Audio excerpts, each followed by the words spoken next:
Students, welcome to all of you. बेटा हम लोग पढ़ रहे हैं क्लास 11 की केमिस्ट्री का फर्स्ट चैप्टर जिसका नाम है some basic concept of chemistry. और इसमें हमने पढ़ लिया था इंट्रोडक्शन के बाद में डेवलपमेंट ऑफ केमिस्ट्री, ये मैंने आपको पढ़ाया। उसके बाद में फिर मैंने आपको एक लेक्चर में पढ़ाया इम्पॉर्टेंस ऑफ केमिस्ट्री के बारे में। और आज हम लोग अगला टॉपिक पढ़ने जा रहे हैं जिसका नाम है नेचर ऑफ मैटर। अब हम मैटर के बारे में पढ़ेंगे, ठीक है। ये एनसीईआरटी की बुक है, जैसा कि आप लोग जानते हैं।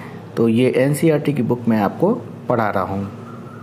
चलिए स्टार्ट करते हैं, ठीक है। तो नेचर ऑफ मैटर के बारे में बात करेंगे और इसमें देखिए क्या होता है।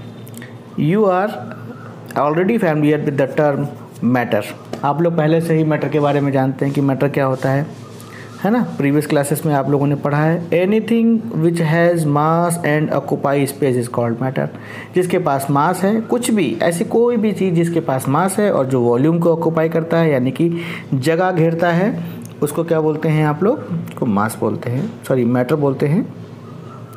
ऑक्यूपाई स्पेस है ना, वॉल्यूम ऑक्यूपाइड करता है यानी कि जहाँ पे रख देंगे स्पेस को ऑक्यूपाइड कर देगा। कोई भी चीज़ आपके आसपास, कोई भी चीज़ हो, जो भी चीज़ आपको दिखाई दे रही है, जो भी चीज़ आपके इर्द गिर्द है, आसपास है, वो सब मैटर है।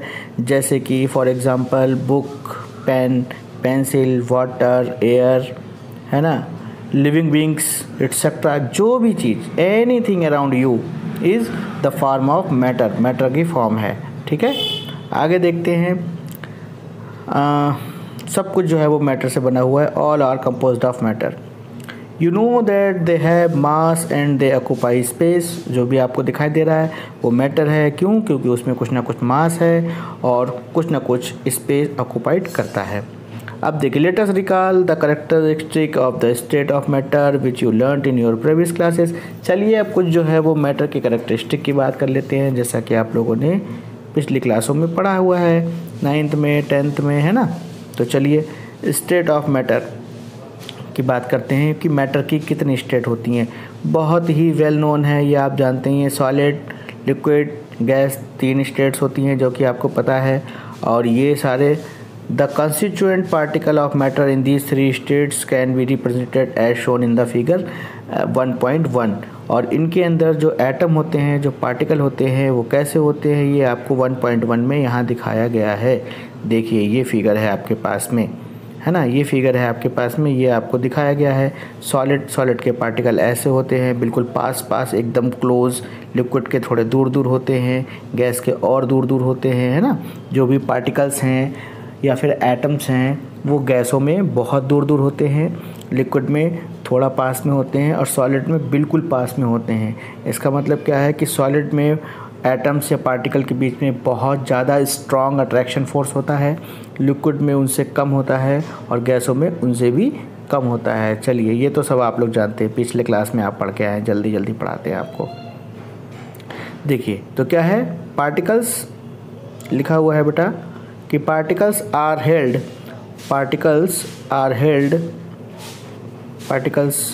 Held very close to each other in solids in an orderly fashion. Orderly fashion का मतलब क्या है? And there is not much freedom of the movement, ठीक है। तो क्या होता है, बहुत ही क्लोज होते हैं सॉलिड्स में पार्टिकल या एटम्स जो भी, ठीक है। और उनको बिल्कुल फ्रीडम नहीं होती है घूमने की भी, बिल्कुल आप समझ लीजिए कहीं पर भी वो मूव नहीं कर सकते। और एक सीक्वेंस में लगे होते हैं यानी कि ऑर्डरली फैशन, ये लिखा ना ऑर्डरली फैशन, एक ऑर्डर में लगे होते हैं, एक ऑर्डर में लगे हुए होते हैं। वो ऑर्डर एक सर्टेन ऑर्डर होता है, फिक्स्ड ऑर्डर होता है, उसके अलावा दूसरे ऑर्डर में नहीं लग सकते। हर एक सॉलिड की अपनी एक जो है वो कैरेक्टरिस्टिक ऑर्डर होती है एटम्स की। लिक्विड्स में क्या होते हैं? लिक्विड्स में मैंने आपको बताया कि पार्टिकल जो होते हैं क्लोज तो होते हैं बट इतने क्लोज नहीं होते जितने कि लिक्विड्स में होते हैं। और मूवमेंट जो होता है वो बहुत ही कम होता है, बहुत कम मूवमेंट उनके अंदर होता है। जबकि गैसों में क्या होता है, एक दूसरे पे स्लिप करते हैं।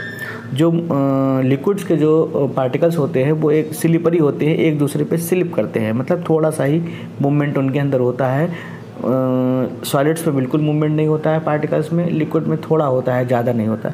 गैसेस में क्या होता है, पार्टिकल जो होते हैं बहुत दूर दूर होते हैं।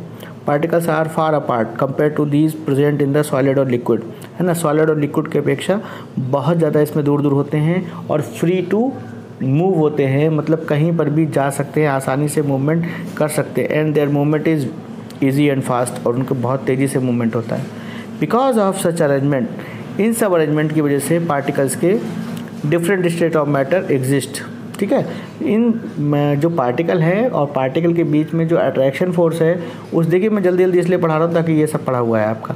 जो पार्टिकल है, पार्टिकल के बीच में जो अट्रैक्शन फोर्स होता है, वो अट्रैक्शन फोर्स कितना स्ट्रांग है और कितना वीक है, उसकी वजह से जो है वो इस मैटर की 3 स्टेट होती हैं, solid, liquid and gases. Solid में स्ट्रांग फोर्स होता है, बहुत स्ट्रांग होता है, लिक्विड में उससे कम और गैसों में उससे कम। तो चलिए आगे बात करते हैं। देखिए क्या बोल रहे हैं भाई, आगे देखिए क्या बात करते हैं।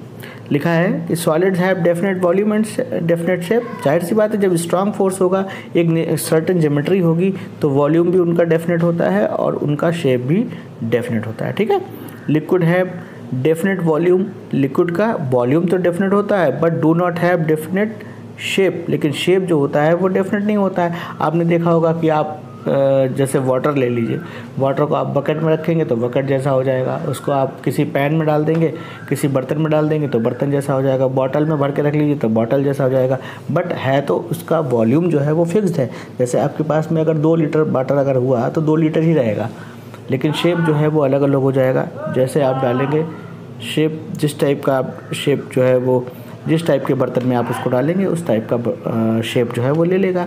इसका मतलब क्या है कि शेप फिक्स नहीं है बट वॉल्यूम जो है वो फिक्स्ड है, यानी कि 2 लीटर का 2 लीटर ही रहेगा। ठीक है, ये लिखा हुआ है यहाँ पे कि कंटेनर में, जैसे जिस कंटेनर में रखते हैं उस कंटेनर में जैसा ही वैसा ही हो जाता है। आगे देखिए, ये आपको फिगर दिखाया गया था यहाँ पे, है ना, arrangement of particles in solid, liquid and gases state, है ना। तो अब गैसेस की अगर बात करें हम, gases have neither definite volume, ना तो उनका वॉल्यूम डेफिनेट है और ना ही जो है वो उनका शेप डेफिनेट है। जैसे फ़र्ज़ करिए कि आपने अगर सिलेंडर में भरी हुई गैस है आपके पास में और आपने उसकी पिन दबाई, तो क्या होता है, तुरंत गैस निकलती है, तुरंत भाग जाती है। ठीक है, तुरंत गैस निकल करके भाग जाती है। तो अब कितने एरिया में फैलेगी ये पक्का नहीं है, जितने एरिया में फैलेगी उतना वॉल्यूम घेरेगी, है ना, उतना वॉल्यूम जो है ऑक्यूपाइड करेगी। तो कितना वॉल्यूम ऑक्यूपाइड करेगी, कितने एरिया में फैलेगी, ये सर्टेन नहीं है। अगर मान लीजिए कमरे में आप खोल रहे हैं तो कमरे में ही वो गैस रहेगी। अगर मान लीजिए किसी ओपन स्पेस में आप खोल रहे हैं तो बहुत दूर तक फैल जाएगी गैस, है ना। तो इसलिए जो है उसका वॉल्यूम भी ऑक्यूपाइड, मतलब वॉल्यूम भी डेफिनेट नहीं है और शेप भी डेफिनेट नहीं है, क्योंकि उनके पार्टिकल्स के बीच में बिल्कुल वीक फोर्स होता है, फोर्स ना के बराबर होता है, नेग्लिजिबल होता है। They completely occupy the space in the container in which they are placed। जिस बर्तन में भी रखे जाते हैं पूरे बर्तन को भर देते हैं। कंप्लीटली ऑक्यूपाइड का मतलब यही है कि पूरे बर्तन को भर देते हैं। क्यों? क्योंकि इनके पार्टिकल जो होते हैं बहुत ज़्यादा फास्ट मूविंग होते हैं, घेर लेते हैं। जैसे सिलेंडर आपके पास जो गैस का होता है, उस पूरे सिलेंडर में गैस के मॉलिक्यूल जो है वो घूमते रहते हैं, भरे हुए होते हैं। यही रीज़न होता है कि थोड़ी सी भी गैस जो है वो सिलेंडर के अंदर नहीं बच पाती है और आप उसको यूज़ कर लेते हैं, क्योंकि वो मोशन में होते हैं पार्टिकल। थोड़ी सी भी, अब वरना सोचो अगर आपकी तली में गैस रह जाती है आपके पास में, अगर ऐसा नहीं होता तो बॉटम के में गैस रह जाती, ऊपर की गैस यूज हो जाती, है ना, लेकिन नीचे की गैस जो है वो पड़ी रहती। लेकिन ऐसा नहीं होता है, सारी गैस जो है वो आप यूज़ कर लेते हैं, क्योंकि पार्टिकल मोशन में होते हैं तो वो सारे मोशन में रहते हैं और घूमते रहते हैं। ठीक है, These 3 states are matter। चलिए आगे देखिए, These 3 states of matter are interconvertible by changing the condition of temperature and pressure। Temperature और प्रेशर को चेंज करके इन तीनों स्टेट्स को मैटर की आप आपस में चेंज कर सकते हैं। जैसे सॉलिड है, सॉलिड को आपने हीट करेंगे तो आप लिक्विड बन जाएगा आपके पास में, लिक्विड को हीट कर देंगे तो गैस बन जाएगा, गैस को ठंडा करेंगे तो लिक्विड बन जाएगा और लिक्विड को फिर से ठंडा करेंगे तो सॉलिड बन जाएगा। तो ये आपस में इंटर कन्वर्टिबल होते हैं और इनको आप चेंज कर सकते हैं। ये सब बहुत अच्छे से आपने पढ़ा हुआ है। ऑन हीटिंग है solid usually changes to liquid, ये सब लिखा हुआ है यहाँ पे, है ना, गैस वेपर में। इन द रिवर्स प्रोसेस, ये सारा कुछ वही लिखा हुआ है जो मैंने आपको ऊपर पढ़ाया अभी। ठीक है, कोई नई चीज़ नहीं है। आगे देखिए, क्लासिफिकेशन ऑफ मैटर। मैटर का क्लासिफिकेशन अगर हम लोग करें तो आपने जैसा कि in the class 9th chapter 2 you have learn that at the macroscopic और bulk level matter can be classified as mixture और प्योर सब्सटेंस। आपने प्रीवियस क्लास में पढ़ा, क्या पढ़ा कि चाहे बहुत छोटे लेवल पे हो या बहुत बड़े लेवल पे हो, हमेशा मैटर को आप दो चीज़ों में क्लासिफाई कर सकते हैं, एक तो मिक्सचर में और दूसरा प्योर सब्सटेंस में, है ना। और इनको जो है दिस कैन बी फर्दर सब डिवाइडेड, ठीक है, इनको भी आगे जो है वो डिवाइड किया जा सकता है। जैसे कि आपको 1.2 में दिखाई दे रहा है फिगर में, 1.2 फिगर यहाँ पे है, देखिए ये दिखाई दे रहा है। अभी मैं आपको पूरा ये डिस्कस करूँगा, अभी पूरा बताऊँगा आपको कैसे कैसे है। पहले पढ़ लेते हैं, ठीक है, पहले पढ़ते हैं फिर आपको पूरा बताता हूँ क्या है ये। चलिए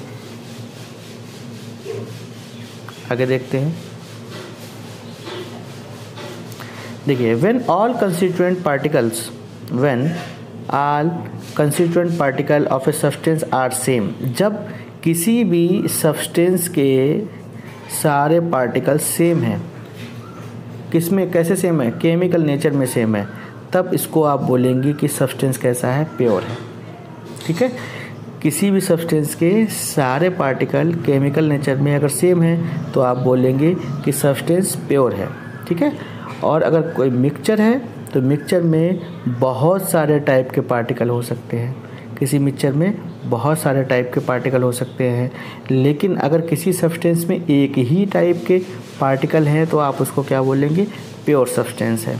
जैसे हम लोग बोलते हैं प्योर दूध है हमारे पास, है ना, प्योर मिल्क है। तो मिल्क में क्या होता है, अगर भाई केवल दूध ही दूध है तो प्योर हुआ। लेकिन अगर दूध के अंदर पानी हो गया तो वो मिक्सचर हो गया, है ना। दूध के अंदर अगर पानी हो गया तो वो मिक्सचर हो गया। तो इसीलिए तो बोलते हैं कि प्योर दूध है। कोई दूध देने वाला आता है तो बोलते हैं प्योर दूध है। तो प्योर दूध का मतलब क्या होता है कि दूध ही है, कुछ और तो नहीं मिला है। कुछ और मिल गया तो वो प्योर नहीं रह गया, आप मिक्सचर बन गया आपके पास में, ठीक। चलिए आगे बढ़ते हैं, आगे देखिए।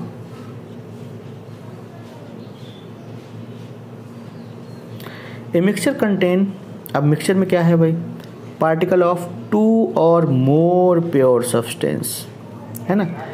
1, 2 या 2 से ज़्यादा प्योर सब्सटेंस का अगर हम मिक्सचर कर दें, जैसे कि मान लीजिए आपके पास में एक है ए, आपके पास में एक प्योर सब्सटेंस ये है, ठीक है, और दूसरा आपके पास में प्योर सब्सटेंस है बी।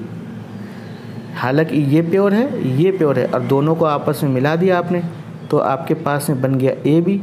और ए बी जो बन गया आपके पास में, ये क्या कहलाएगा, इसको आप मिक्सचर बोलेंगे। हालांकि इसमें ए जो है वो भी प्योर है और बी जो है वो भी प्योर है।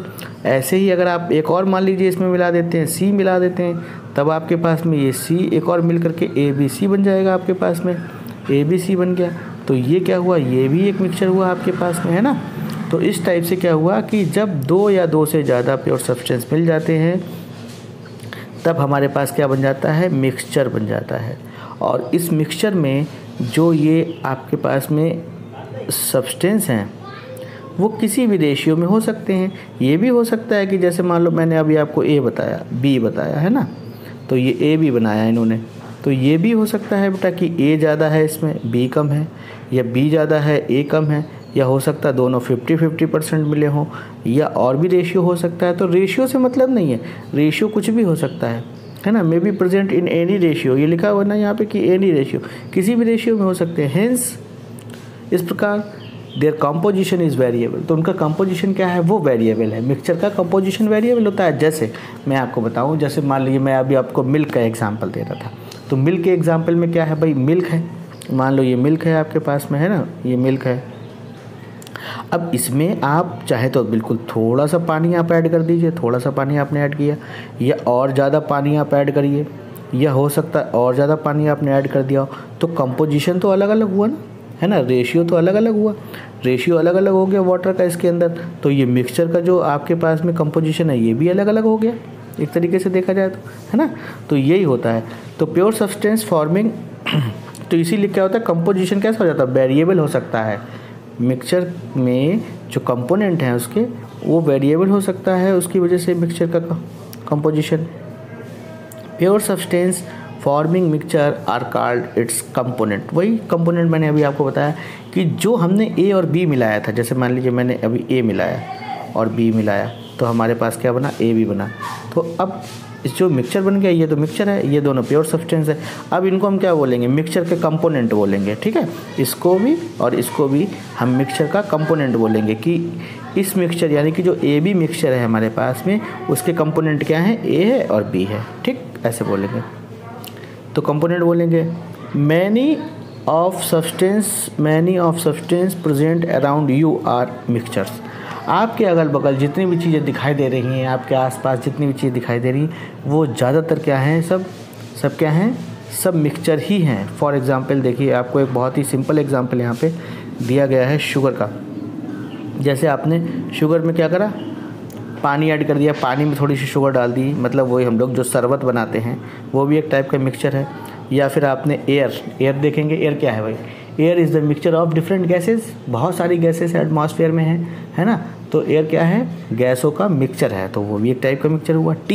टी में देखा आपने, चाय जब बनाते हैं तो कैसे क्या होता है, दूध भी डालते हैं, पत्ती भी डालते हैं, और भी पानी भी डालते हैं, है ना, चीनी भी डालते हैं, और भी अगर आपको कुछ डालना है, अदरक वगैरह, इलायची, लौंग वगैरह वगैरह, तो बहुत सारी चीज़ें आप डाल सकते हैं। तो कई चीज़ें हो गई, उसके अंदर कई कंपोनेंट होगा, तो क्या हो गया, मिक्सचर हो गया।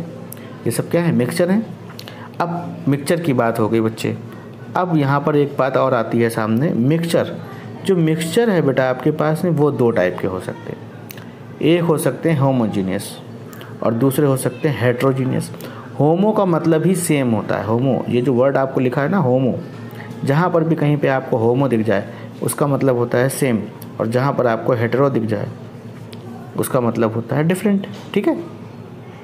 तो होमोजीनियस में क्या होता है, द कंपोनेंट कम्प्लीटली, होमोजीनियस में the component completely mix with each other.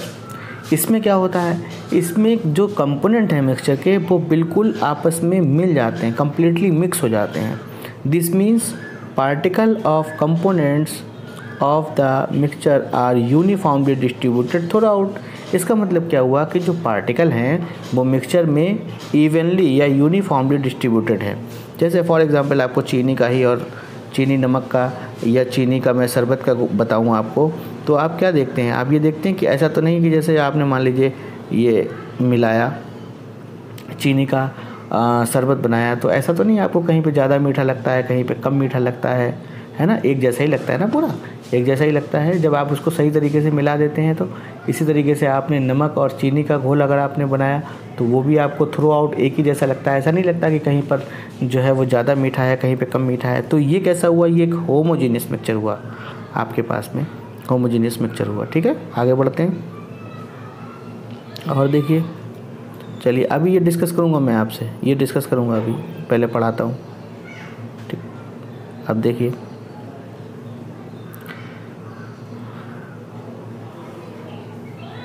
The bulk of mixture and its composition is uniform throughout. ये तो मैं आपको बता ही चुका हूँ। जैसे sugar solution and air are the example of homogeneous mixture. Air जो आपके पास में है, वो एयर भी जो है आपके पास में कैसा होमोजीनियस मिक्सचर है। ऐसा नहीं है कि एक किसी कमरे में आप जा रहे हैं तो वहाँ पर आप जो एयर ले रहे हैं उसमें, हाँ ये अलग केस में आप हो सकता है ऐसा कि कहीं पे मान लीजिए अगर कुछ जल रहा है, कुछ और चीज़ें हैं, बर्निंग हो रही है, तब वहाँ पे CO2 की मात्रा ज़्यादा होगी। लेकिन थ्रू आउट जो है वो मिक्सचर वैसे अगर नेचुरल देखा जाए तो नेचुरल तरीके से जो एयर का मिक्सचर होता है उसमें जो गैसें हैं वो लगभग फिक्स्ड अमाउंट में होती हैं कि हाँ भाई नाइट्रोजन 78% है, ऑक्सीजन इतना है, कार्बन डाइऑक्साइड इतना है ना। तो ये कैसा है, ये भी हमेशा एक जैसा ही रहता है लगभग, तो इसी को ही बोलते हैं आप होमोजीनियस मिक्सचर। तो ये आपके पास होमोजीनियस मिक्सचर हुआ। शुगर का तो मैं आपको एग्जांपल बता ही चुका हूँ, ठीक है। आगे बात करते हैं। अब हेट्रोजीनियस में क्या होता है, in contrast to this heterogeneous mixture the composition is not uniform. इसमें क्या होता है, यूनिफॉर्म कंपोजिशन होता है, ठीक है, सॉरी यूनिफॉर्म नहीं होता है इसमें, हेट्रोजीनियस में डिफरेंट होता है। Is not uniform throughout uniform नहीं होगा। And some time different components are visible. और कभी कभी क्या होता है, जो कंपोनेंट मिले हैं मिक्सचर के अंदर वो आपको दिखाई भी दे जाते हैं। जैसे for example salt and sugar, है ना, साल्ट और शुगर को अगर आप मिलाएंगे तब ग्रेन्स, है ना, ग्रेन और पल्सेस को आप मिलाइए अलॉन्ग विद सम दर्ट। जैसे आपने दाल है, दाल के अंदर क्या किया कि कुछ स्टोन के पत्थर जो है वो मतलब जो छोटे छोटे कंकड़ जिनको बोलते हैं उनके अंदर अगर आपने डाल दिए तो आपको वो हेट्रोजीनियस मिक्सचर है, क्योंकि वो आपस में मिक्स नहीं होते ना, आपस में मिक्स नहीं होते और आपको दूर से ही कंकड़ दिखाई भी दे जाते हैं। घर में देखा होगा आपने, अब तो फ़िलहाल ज़्यादातर कंपनियां ऐसी बना रही हैं, दाल चावल वो सब पहले से ही साफ़ करके देते हैं, लेकिन घरों में अभी भी जो पुराने गांव हैं, गांवों में जो उनकी खुद की फसल का कट करके आता है तो वो देखा होगा आपने, बनाने से पहले दाल या चावल को बीनते हैं। बीनने का मतलब यही होता है कि उसमें से कंकड़ पत्थर को या धूल धक्कड़ को अलग करते हैं और फिर धोते हैं उसको, है ना। तो ये आपने अक्सर देखा होगा। तो ये सब क्या है, हेट्रोजीनियस मिक्सचर के एग्जाम्पल हैं।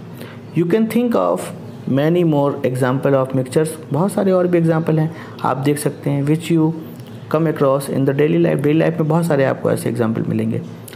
It is worth while to mention here that the component of a mixture can be separated by using physical method, है ना।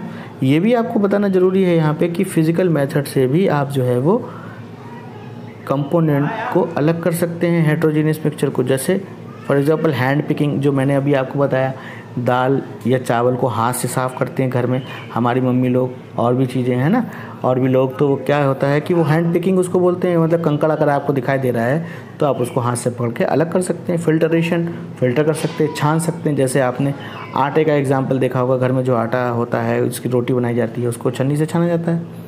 क्रिस्टलाइजेशन, क्रिस्टल बना सकते हैं, कुछ ऐसी चीज़ें हैं जिनको आप अलग कर देते हैं, क्रिस्टल बना सकते हैं, क्रिस्टल की फॉर्म में उनको अलग कर सकते हैं। डिस्टिलेशन, डिस्टिलेशन में ये होता है कि कोई भी लिक्विड है आपके पास में और उसमें कोई दूसरा कंपोनेंट मिला है तो उसको गर्म करते हैं और गर्म करने के बाद में वेपर बना करके उसको उड़ा देते हैं, है ना। तो ये बहुत सारे प्रोसेस होते हैं जिससे क्या कर सकते हैं कि अलग कर सकते हैं हेट्रोजीनियस मिक्सचर के कंपोनेंट्स को, ठीक है। चलिए अब बात करते हैं प्योर सब्सटेंस की। Pure substance have characteristic different from mixture. तो प्योर सब्सटेंस जो होते हैं वो मिक्सचर से बहुत अलग होते हैं, है ना। Constituent particle of pure substance have fixed composition. जो प्योर सब्सटेंस होते हैं उनमें जो पार्टिकल होते हैं उनका कंपोजिशन फिक्स्ड होता है। जैसे कॉपर है, सिल्वर है, गोल्ड है, water and glucose are the some example of pure substance. इसमें अब देखिए प्योर में क्या है, मैं आपको बताऊं कि प्योर में केवल वही चीज़ होगी, उसके अलावा कोई दूसरी चीज़ नहीं होगी, ठीक है। जैसे कॉपर है, इसमें कॉपर ही है, सिल्वर है, इसमें सिल्वर है, गोल्ड ही है, ठीक है। ग्लूकोज, ये सब बहुत सारी चीज़ें हैं आपके पास में, तो आप देख सकते हैं। जबकि देखिए लिखा है कि ग्लूकोज में कार्बन, हाइड्रोजन, ऑक्सीजन ये हमेशा फिक्स रेशियो में रहते हैं, है ना, फिक्स रेशियो में रहते हैं, है ना। और इनका कंपोजिशन है वो भी फिक्स रहता है। इस तरीके से क्या हुआ, like other pure substance glucose has a fixed composition, glucose का भी फिक्स्ड कंपोजिशन है। क्यों? आल्सो इस constituent carbon, hydrogen and oxygen can not be separated by simple physical method. तो अब क्या बात हुई, अब देखिए आपके पास में क्या बात हुई कि जैसे मैंने आपको बताया कि C6H12O6 ये इसका कंपोजिशन होता है, और इनमें से ऐसा नहीं है कि आपने कार्बन का नंबर बढ़ा दिया, 7 कर दिया, इसको 12 को 13 कर दिया, इसको 7 कर दिया, तो ये आपके पास में चेंज हो जाएगा। जब तक ये C6H12O6 जब तक ये फार्मूला है आपके पास में, कार्बन का नंबर फिक्स है, हाइड्रोजन का नंबर फिक्स है, ऑक्सीजन का नंबर फिक्स है, तभी तक आपके पास में ग्लूकोज है। इसमें से अगर कुछ भी चेंज होगा तो ग्लूकोज नहीं रहेगा, ग्लूकोज जो है वो बदल जाएगा, ठीक है। मतलब अब कुछ और सब्सटेंस आपके पास से बन जाएगा। तो इसमें क्या है कि जो कार्बन है, हाइड्रोजन है और ऑक्सीजन है, इसको आप फिजिकल मेथड से सेपरेट नहीं कर सकते हैं, और इनका कंपोजिशन जो होता है वो फिक्स्ड होता है। इसीलिए ग्लूकोज जो है वो आपके पास में वो भी एक प्योर सब्सटेंस ही हुआ, है ना, प्योर सब्सटेंस हुआ आपके पास में। आगे बढ़ते हैं। Pure substance can be further classified into elements, compounds. Pure substance को आप एलिमेंट और कंपाउंड में भी आगे जो है वो क्लासिफाई कर सकते हैं। पार्टिकल ऑफ एन एलिमेंट, किसी भी एलिमेंट के particle consist of only one type of atoms. ठीक है, किसी भी पार्टिकल ऑफ एन एलिमेंट, किसी भी एलिमेंट का एलिमेंट है उसमें केवल एक टाइप के ही एटम्स होंगे।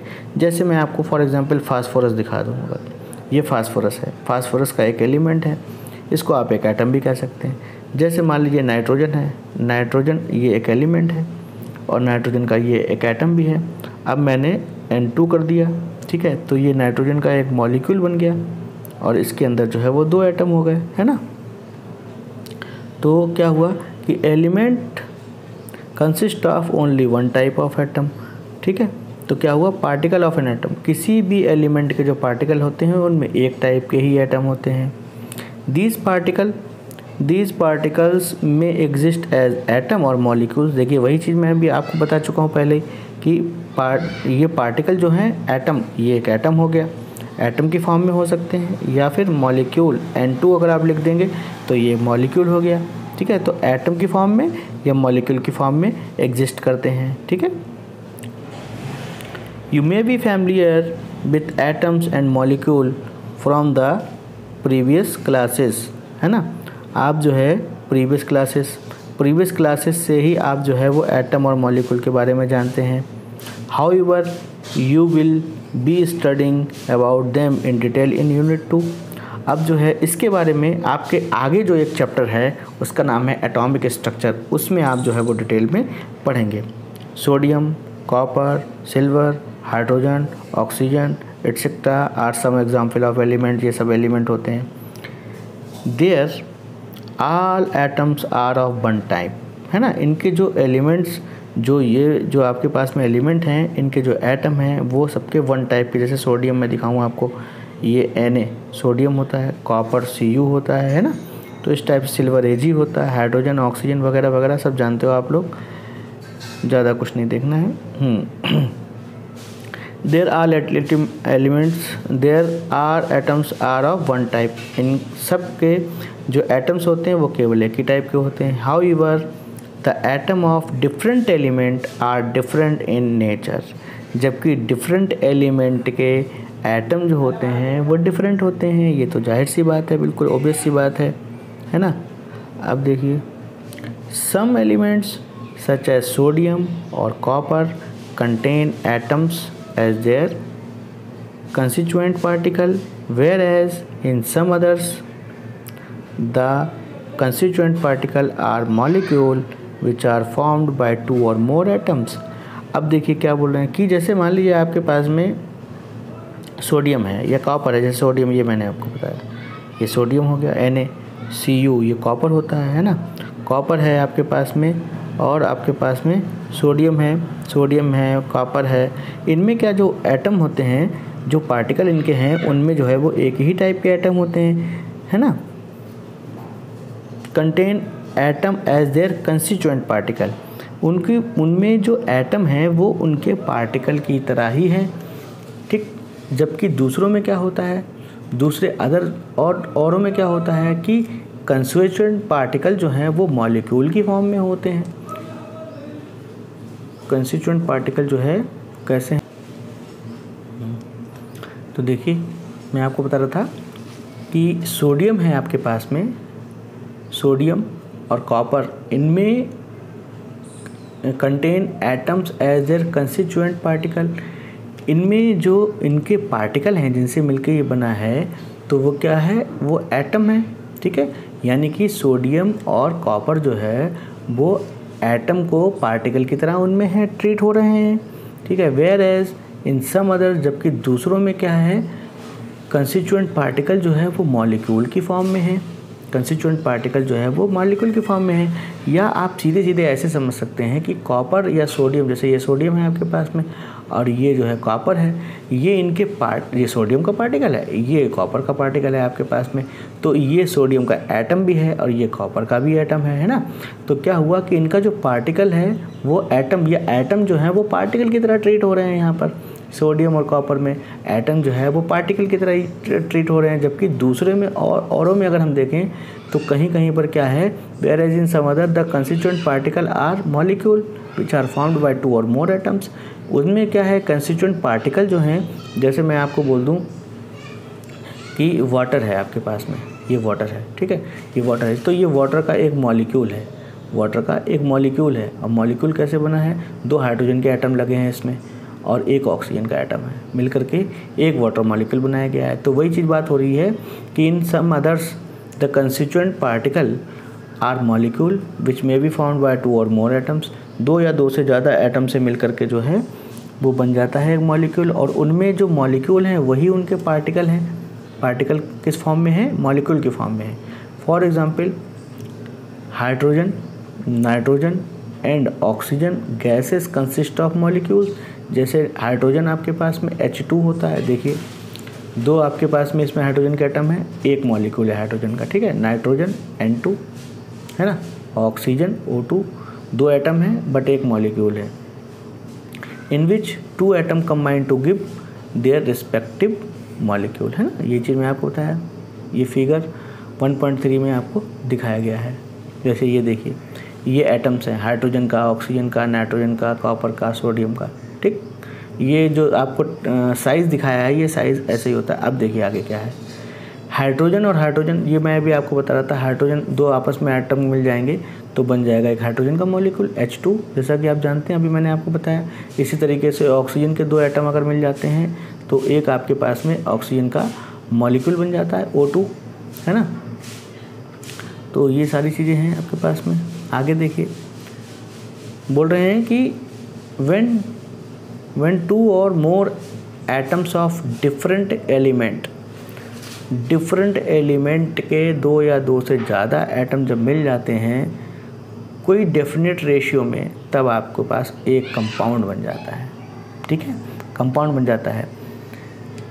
मतलब कहने का क्या है, मतलब ये है कि जब 2 डिफरेंट एलिमेंट, 2 या 2 से ज़्यादा एलिमेंट के 2 या 2 से ज़्यादा एटम आपस में मिल जाएंगे एक डेफिनेट रेशियो में, तो आपके पास में कंपाउंड बना लेंगे, है ना, कंपाउंड बन गया, ठीक। Moreover the constituent of a compound cannot be separated into simpler substance by physical method. और जो कंपाउंड के कंस्टिट्यूएंट हैं उनको फिजिकल मेथड से आसानी से अलग नहीं किया जा सकता है। They can be separated by chemical method, उनको केवल केमिकल मेथड से ही, क्योंकि उनके बीच में स्ट्रॉन्ग फोर्सेस होते हैं, इसलिए उनको केमिकल मेथड से ही अलग किया जा सकता है। Example of some compound are water, water को मैंने बताया, ammonia NH3, CO2 carbon dioxide, sugar, ठीक है, ये सब हैं, ये सब क्या है, ये कंपाउंड हैं। जैसा the molecule of water and carbon dioxide are represented in figure 1.4। अभी उधर दूसरे पेज पे जब चलेंगे तब ये फिगर आपको दिखाऊंगा मैं, देखिए चलिए दिखा दे रहा हूँ, ये आपको यहाँ पर दिखाया गया है। ये देखिए वाटर आपको पास ऐसा जुड़ा हुआ है, ये कैसे जुड़ा होता है, ये आपके पास में इस टाइप से जुड़ा होता है, ऐसा स्ट्रक्चर होता है, ठीक है, ये वाटर का मॉलिक्यूल हो गया, ठीक है। ये CO2 कैसे जुड़ा होता है, ये C इधर लगा होता है, डबल बॉन्ड एक ऑक्सीजन का इधर है, डबल बॉन्ड एक ऑक्सीजन का इधर है, तो CO2, तो कार्बन डाइऑक्साइड का ये स्ट्रक्चर है आपके पास में, और वाटर का ये स्ट्रक्चर आपके पास में होता है। तो केमिकल मेथड से केवल जो है वो सेपरेट किया जा सकता है इनके कंस्टिट्यूएंट को। आगे देखते हैं, ये मैंने आपको बता चुका हूँ। Note that a water molecule comprises 2 hydrogen atom and 1 oxygen atom. Similarly, a molecule of carbon dioxide contains 2 oxygen atom combined with 1 carbon atom। ये मैं आपको पहले बता चुका हूँ कि भाई CO2 में 2 ऑक्सीजन के एटम है और 1 कार्बन का एटम है। इसी तरीके से वाटर में, ये पहले मैं बता चुका हूँ, 1 ऑक्सीजन है और 2 हाइड्रोजन है ना। ये चीज़ें हैं आपके पास में। आगे देखते हैं, ये मैं आपको बता चुका हूँ। 10 इस तरीके से, इस प्रकार क्या हुआ कि 10 the atom of different element are present in a compound in a fixed and definite ratio and this ratio is characteristic of a particular compound। ये मैं आपको पहले भी बता चुका हूँ कि जो एटम होते हैं उसके अंदर उन एटम का एक फिक्स्ड रेशियो होता है। अगर वो रेशियो आप चेंज करेंगे तो कंपाउंड ही बदल जाएगा। जैसे फॉर एग्जांपल मैंने आपको C6H12 O6 इसके बारे में आपको मैंने बताया था अभी, ये ग्लूकोज का मॉलिक्यूल होता है। यहाँ पे अगर कार्बन का नंबर चेंज कर देंगे या हाइड्रोजन का चेंज कर देंगे या ऑक्सीजन का चेंज कर देंगे, मतलब बढ़ा देंगे या घटा देंगे, तो ये अब कंपाउंड जो है वो ग्लूकोज नहीं रहेगा, कुछ और बदल जाएगा आपके पास में। वही चीज़ यहाँ पे बताई गई है कि जो atom of different elements in A compound में जो डिफरेंट एलिमेंट होते हैं या एटम्स होते हैं वो फिक्स्ड रेशियो में होते हैं, डेफिनेट रेशियो में होते हैं। अगर ये रेशियो चेंज करेंगे तो पर्टिकुलर कंपाउंड जो है वो चेंज हो जाएगा। Also the properties of a compound are different from those of its constituent element. और एक चीज़ मैं आपको बताऊँ, देखिए बहुत इंटरेस्टिंग चीज़ है ये, यहाँ पे ये बहुत अच्छी बात बताई गई है, वो ये कि जैसे मान लीजिए आपके पास में हाइड्रोजन है, ठीक है, इसकी अपनी प्रॉपर्टीज़ हैं कुछ, और आपके पास में ऑक्सीजन है, इसकी अलग प्रॉपर्टीज़ हैं कुछ, है ना। और ये मिला करके जब वाटर बन जाता है, वाटर बना लिया इन्होंने, 2 हाइड्रोजन यहाँ पे लगे, ठीक है, वाटर बना लिया, तो इसकी प्रॉपर्टी जो है वो बिल्कुल अलग होंगी। ऐसा नहीं है कि इसकी प्रॉपर्टी शो करेगा या इसकी प्रॉपर्टी शो करेगा। अब ये कंपाउंड जो बन गया, ये मॉलिक्यूल बन गया, ये अपने आप में डिफरेंट प्रॉपर्टी शो करेगा, ठीक है। ये हाइड्रोजन की प्रॉपर्टी शो नहीं करेगा, ये ऑक्सीजन की प्रॉपर्टी शो नहीं करेगा, ये बिल्कुल अलग ही प्रॉपर्टी जो है वो शो करेगा, क्योंकि अब ये नई चीज़ बन गई है आपके पास में। देखिए फॉर एग्जांपल दिखाया गया, for example hydrogen and oxygen are gases, for example hydrogen and oxygen are gases, दोनों ही गैसें होती हैं ऑक्सीजन और hydrogen. Whereas the compound found by their combination that is water, जबकि इन दोनों से मिलकर बना हुआ वाटर इज़ ए लिक्विड होता है। देखिए बिल्कुल अलग हो गया। और एक और, it is interesting to note that the hydrogen burns with a pop sound and oxygen is a supporter of combustion. देखिए अब कितनी अच्छी बात यहाँ पे बोली गई, but water is used as a fire extinguisher. अब देखिए क्या है, ऑक्सीजन जो है वो जलने में मदद करती है, बिना ऑक्सीजन के कोई भी चीज़ नहीं जल सकती है, ठीक है, ये आपने पढ़ा होगा छोटे क्लासों में। बिना ऑक्सीजन के कोई भी चीज़ जल नहीं सकती, बर्न नहीं हो सकती, बर्निंग में हेल्प करती है, ठीक है। और जो आपके पास में हाइड्रोजन होता है वो भी इनफ्लेमेबल है, वो भी जलता है पॉप साउंड से जलता है, ठीक है। जलेगा तो पॉप साउंड आएगा आपके पास, पट पट ऐसे आवाज़ आएगी, ठीक है। लेकिन जब इन दोनों को मिलाकर के वाटर बनाया जाता है तो वाटर नहीं जलता है, बल्कि वो क्या करता है, वो आग को बुझाता है। और है ना इंटरेस्टिंग चीज़ कि ऑक्सीजन भी जलती है और हाइड्रोजन भी जलती है, ठीक है, दोनों जलने वाली गैसें हैं। लेकिन जब वाटर बन जाता है इनसे मिलकर के, तो वो क्या करते हैं, आग बुझाने के काम आते हैं, वो जलता नहीं है। बल्कि होना ये चाहिए था कि जबकि दोनों जलने वाली चीज़ें हैं तो वाटर को भी जलना चाहिए था, लेकिन वाटर क्या करता है, वाटर और आग बुझाने के काम आता है। तो बड़ी इंटरेस्टिंग चीज़ है, प्रॉपर्टी बिल्कुल देखिए चेंज हो गई, ये मैं आपको बता रहा था। अब देखिए बात करते हैं physical property of matter and there measurement. Physical property है ना, फिजिकल प्रॉपर्टी और केमिकल प्रॉपर्टी की बात करते हैं। तो physical and chemical property of matter, तो एवरी सब्सटेंस हैज़ यूनिक और करेक्टरिस्टिक प्रॉपर्टी। ये तो आप जानते हैं कि हर एक सब्सटेंस की अपनी यूनिक और करेक्टरिस्टिक प्रॉपर्टीज़ होती हैं, ठीक है। These properties can be classified into 2 category, like physical property such as colour, odour यानी कि smell, melting point, boiling point, density. और दूसरी प्रॉपर्टीज़ होती हैं केमिकल प्रॉपर्टी, जैसे कि इनका कंपोजिशन है, कंबस्टिबिलिटी है, ठीक है, रिएक्टिविटी है। कंबस्टिबिलिटी का मतलब जल रहा है कि नहीं जल रहा है, रिएक्टिविटी कितना रिएक्शन कर रहे हैं, एसिड है कि बेस है ना, या बेस और एसिड के साथ में रिएक्टिविटी। तो ये सारी जो होती हैं वो केमिकल प्रॉपर्टीज़ में आती हैं। Physical properties can be measured और observed without changing the density और कंपोजिशन ऑफ ए सब्सटेंस, है ना। फिजिकल प्रॉपर्टी जो है किसी भी सब्सटेंस की कंपोजिशन को चेंज नहीं किया बिना करे ही जो है वो मेज़र की जाती हैं। द मेज़रमेंट ऑफ, मतलब समझ रहे हैं आप क्या बोल रहा हूँ मैं, कैन बी मेजर्ड और observe without changing the density और द कंपोजिशन। बिना कंपोजिशन चेंज करे किसी भी सब्सटेंस का फिजिकल प्रॉपर्टी आप मेज़र कर सकते हैं। जैसे कि आप किसी सब्सटेंस का कलर देखना चाहें तो उसमें कुछ चेंज थोड़ी करेंगे, आप देखेंगे सामने रखा हुआ इसका कैसा कलर है, हाँ वही कलर है, ठीक है। जबकि measurement and observation of chemical property requires a chemical change to occur, और केमिकल प्रॉपर्टी को देखने के लिए केमिकल चेंजेस किए जाते हैं जो कि लैब में किए जाते हैं। Measurement of physical property does not require measurement of physical property does not require occurrence of A chemical change. Physical property को मेज़र करने के लिए ऐसा ज़रूरी नहीं कि केमिकल चेंज ही करना पड़े, the example of chemical property are characteristic reaction of different substance. और केमिकल प्रॉपर्टी जो होती हैं वो उसी से ही जो है वो किसी भी सब्सटेंस के करेक्टर निकल करके आते हैं कि भाई कैसे है, क्या करेक्टरिस्टिक हैं इसके, है ना। दीज इंक्लूड एसिडिटी, बेसिसिटी, है ना, एसिडिटी, बेसिसिटी, कंबस्टिबिलिटी, एसिड है, बेस है, जलता है या नहीं जलता है कोई भी सब्सटेंस, है ना, एटसेट्रा। बहुत सारी और भी ऐसी। Chemist describe, interrupt and predict the behaviour of substance on the basis of knowledge of their physical and chemical property. और केमिस्ट क्या करते हैं, ये सारी फिजिकल और केमिकल प्रॉपर्टी को ऑब्जर्व करके फिर किसी भी सब्सटेंस के करेक्टरिस्टिक के बारे में बताते हैं। Which are determined by carefully measurement and experiment. तो क्या होता है, ये कैसे एक्सपेरिमेंट से प्रॉपर्टी ऑब्जर्व की जाती हैं और मेजरमेंट से प्रॉपर्टी ऑब्जर्व की जाती हैं, ठीक है। In the following section we will learn about the measurement of physical properties। अब जो अगला सेक्शन हमारे पास जो आएगा उसमें आप क्या पढ़ेंगे, मेजरमेंट पढ़ेंगे फिजिकल प्रॉपर्टी का। फिर केमिकल प्रॉपर्टीज़ के बारे में पढ़ेंगे तो फिजिकल चेंज है, तो फिजिकल के बारे में आप फिजिकल प्रॉपर्टी पढ़ेंगे, फिर केमिकल प्रॉपर्टी के बारे में पढ़ेंगे, ठीक है। तो ये आपके पास में यहाँ तक मैटर के बारे में था पूरा। अब देखिए आपको ये चार्ट मैं समझा देता हूँ जो रह गया था। हाँ देखिए, मैटर है आपके पास में, ये मैटर है और इस मैटर को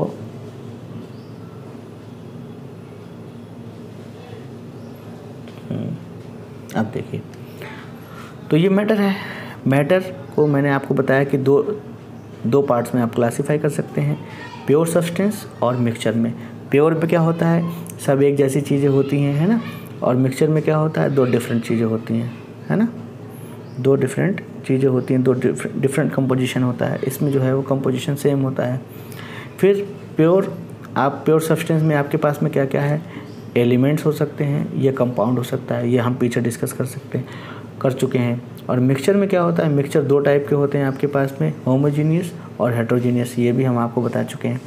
तो सब्सटेंस आपके पास में प्योर सब्सटेंस कौन कौन से होते हैं, एलिमेंट और कंपाउंड, दो चीज़ें मैंने आपको बताया। दो टाइप में आप इसको क्लासीफाई कर सकते हैं। मिक्सचर को भी दो टाइप में आप क्लासीफाई कर सकते हैं, है ना। तो ये आपके पास में पूरा था मैटर के बारे में। मैटर के बारे में मैंने आपको पूरा पढ़ाया कि नेचर क्या होता है, स्टेट ऑफ मैटर्स क्या होते हैं, है ना, क्लासिफिकेशन ऑफ मैटर्स क्या होता है, प्योर सब्सटेंस क्या होते हैं, मिक्सचर क्या होता है, होमोजेनियस मिक्सचर क्या होता है, हेट्रोजेनियस मिक्सचर क्या होता है ना। प्रॉपर्टीज़ आपको बताई मैंने किसकी, मैटर की। तो ये पूरा इस लेक्चर में हमने मैटर के बारे में कवर अप किया, ठीक है। अगले लेक्चर में हम पढ़ेंगे मेजरमेंट ऑफ फिज़िकल प्रॉपर्टीज़ के बारे में। चलिए पढ़ते रहिए, ख्याल रखिए अपना, बाय बाय, टेक केयर। मिलते हैं फिर अगले टॉपिक में अगले वीडियो के साथ, तब तक के लिए बाय बाय।